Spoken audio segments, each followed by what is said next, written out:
وہ میں آپ سے شیئر کرنا چاہتا ہوں، اور وہ دعا یہ ہے کہ اے پروردگار، اردو ذرا دکھا دیجئے،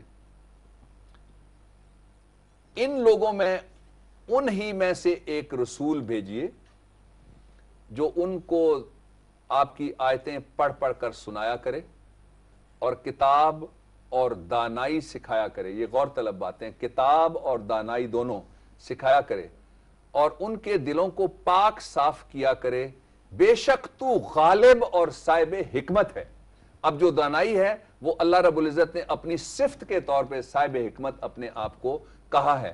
اور یہاں میں یہ بات آپ سے شیئر کرنا چاہتا ہوں کہ جو لوگ کتاب اور دانائی کی باتیں سکھاتے ہیں وہ صاحب حکمت ہیں، اور صاحب حکمت ہونا اللہ رب العزت کی صفت ہے.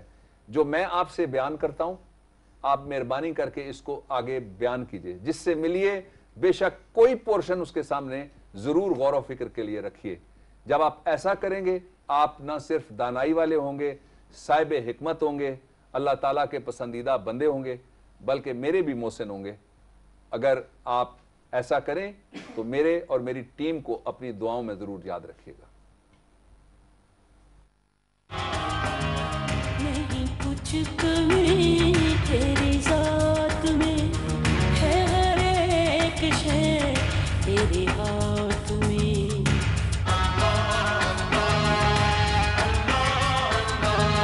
نہیں کچھ کمی تیری ذات میں ہے، ہر ایک شے تیرے ہاتھ میں.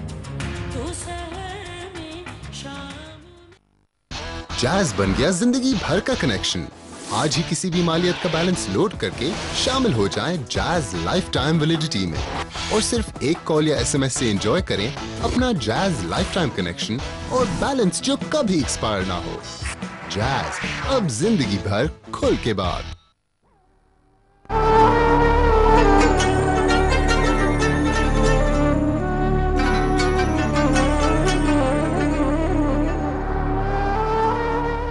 بسم اللہ الرحمن الرحیم. الحمدللہ لاز اینڈ قرآن کے 13ویں لیکچر کے ساتھ آپ کی خدمت میں حاضر ہیں. معروف اسکالر اور آئینی اور قانونی امور کے ماہر ڈاکٹر بابر امان صاحب کو پروگرام میں خوش آمدید کہتے ہیں. خواتین و حضرات، آج کا lecture doctrine of Islamic criminal laws کے سلسلے کا 4تھ لیکچر ہے، اور پروگرام کے آغاز میں قرآن کی دنیا میں ڈاکٹر صاحب کے ساتھ چلتے ہیں. جی ڈاکٹر صاحب. جی ضرور. جس طرح میں ہر دفعہ کہتا ہوں کہ اس سلسلے کا مقصد یہ ہے کہ ہمیں معلوم ہو کہ دنیا میں قرآن حکیم پہ مسلم اور غیر مسلم دنیا کے اندر کتنا کام ہو رہا ہے. آج جو میں آپ کو دکھا رہا ہوں وہ قرآن حکیم کی ٹرانسلیشن ہے، وہ ٹرکش لینگویج کے اندر ہوئی، اور اس کو کرنے والے 6 لوگ ہیں. پہلے ہیں الملالی حمدی یازر، دوسرے ہیں سلیمان اٹیس، تیسرے ہیں ایڈپ یکسیل، اور چوتھے ہیں یاسر نوری اوزٹرک، پانچویں ہیں علی بلکاک، اور چھٹے ہیں دیانت ازلیری بسکالگک. ان کا جو اصل ایشو ہے وہ یہ ہے کہ جو ٹرکش لینگویج ہے اس کے اندر بہت ساری یورپین زبانوں اور جو بلکان کی ریاستیں ہیں ان کی زبانوں کے اندر بھی جو الفاظ پائے جاتے ہیں وہ ٹرکش لینگویج اس کا مجموعہ ہے. اردو میں بھی ٹرکش لینگویج کے بے شمار الفاظ ہیں. تو اس طرح سے یہ ایک بہت بڑی زبان ہے جس کے اندر ٹرکش لینگویج کے اندر یہ 6 معروف ٹرانسلیشن قرآن حکیم کی وقتاً فوقتاً ہوتی رہی ہیں. بہت شکریہ ڈاکٹر صاحب. اور خواتین و حضرات، یہاں پہ ہم ایک بریک لیتے ہیں اور بریک کے بعد لیکچر کے جانب بڑھیں گے. ہمارے ساتھ رہیے گا.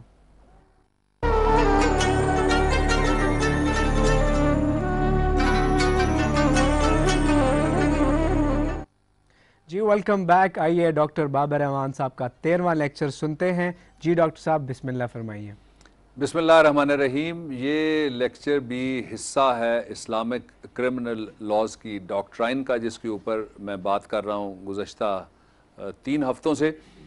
آج جو موضوع ہے وہ آبلیگیشن آف ٹیسٹیمنی، گواہی دینے کی ذمہ داری کیا ہے، اور جو سچی گواہی ہے اس کی حیثیت کیا ہے قرآن میں، اس کی اہمیت کیا ہے قرآن میں اور دوسری الہامی کتابوں میں، اور اس کے ساتھ ساتھ جو دوسرے مذاہب ہیں ان میں، اور پاکستان سمیت دنیا کے مختلف ملکوں کے اندر اس سچی گواہی کے اوپر جو قرآن حکیم نے قانون بنایا 1400 سال پہلے، آج کیا قوانین موجود ہیں. یہ موضوع ہوگا میرا آپ کے ساتھ گفتگو کا. 2 باتیں میں ابتدا میں کہہ دیتا ہوں. پہلی بات یہ ہے کہ سچی گواہی کے لیے جو لفظ اللہ رب العزت نے قرآن حکیم میں استعمال کیے وہ یہ ہیں کہ اس کے لیے پوری طاقت اور قوت اور ہمت کے ساتھ ڈٹ جاؤ، اسٹینڈ فرملی، غیر متزلزل ہو کے کھڑا ہونے کے لیے کہا گیا ہے جب سچی گواہی کے لیے تم کھڑے ہو جاؤ، پہلی بات۔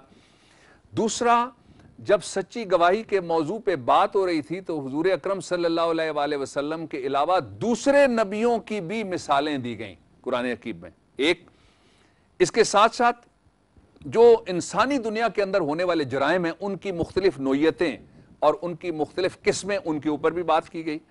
اور تیسرا، جو دنیا داری کے حوالے تھے وہ دنیا داری کے خواہ رشتوں کے حوالے ہوں، خون کے رشتوں کے حوالے ہوں یا برادری کے حوالے ہوں، وہ حوالے بھی قرآن حکیم نے ڈسکس کیے۔ ایسا کیوں ہے کہ قرآن حکیم جب ہم کھول کے پڑھتے ہیں تو کبھی وقت کی قسم ہے، کبھی زمانے کی قسم، کبھی درخت کا ذکر، کبھی موسموں کا ذکر؟ ایسا کیوں ہے؟ اس لیے کہ قرآن حکیم ایک ایسی کتاب اللہ رب العزت نے میرے اور آپ کے لیے سارے جہانوں اور زمانوں کے لیے بھیجی جو انسانوں کے لیے، اس لیے اس کو کھولنے کی ضرورت ہے۔ میں ہمیشہ کہتا ہوں، آج پھر عرض کر رہا ہوں کہ اس کو ترجمے کے ساتھ اردو میں ہو، انگریزی میں ہو، کھول کے دیکھیے، آپ کو وہ سارے معنی جو جہاں نظر آ رہے ہیں وہ سارے آپ پہ کھولنا شروع ہو جائیں گے۔ اور یہ کتاب چونکہ انسانوں کے کھولنے کے لیے، ان کے پڑھنے کے لیے، ان کو فالو کرنے کے لیے اور عمل کرنے کے لیے، اسی لیے اس کا انداز اتنا آسان ہے۔ بظاہر عربی میں ہمیں مشکل لگتی ہے، لیکن اس کے بیان کا طریقہ اور کمیونیکیشن کا میتھڈ اللہ رب العزت کی گفتگو کا اتنا آسان ہے کہ اس میں آپ ایک دفعہ دلچسپی لینا شروع کریں تو جس طرح لوگ کہتے ہیں نا جی کہ کمپیوٹر خود سکھاتا جاتا ہے آپ کو کہ آپ اس کو آن کریں تو اگلے مرحلے کمپیوٹر جو ہے وہ آپ کو خود ٹیکنیکس بتاتا جاتا ہے، اسی طرح سے قرآن حکیم کو اگر آپ ہاتھ لگائیں گے تو یہ اپنے دروازے خود، اور علم کے دروازے خود اور حکمت کے دروازے خود اپنے سننے، پڑھنے، دیکھنے، جاننے، بوجھنے، سیکھنے اور سکھانے والوں پہ کھولتا جاتا ہے۔ آغاز کرتے ہیں سورہ البقرہ ورس نمبر 140، سورہ البقرہ ورس نمبر 140۔ آج ربیع الاول مبارک کی 24ویں تاریخ ہے، اور یہ چونکہ مہینہ حضور اکرم صلی اللہ علیہ وآلہ وسلم کی اس جہان رنگ و بو میں آمد کا مہینہ ہے، اس لیے جو یہ آیت ہے اس میں حضور اکرم صلی اللہ علیہ وآلہ وسلم کی نبوت کی سچائی کے حوالے سے دیگر کتابوں کا بھی حوالہ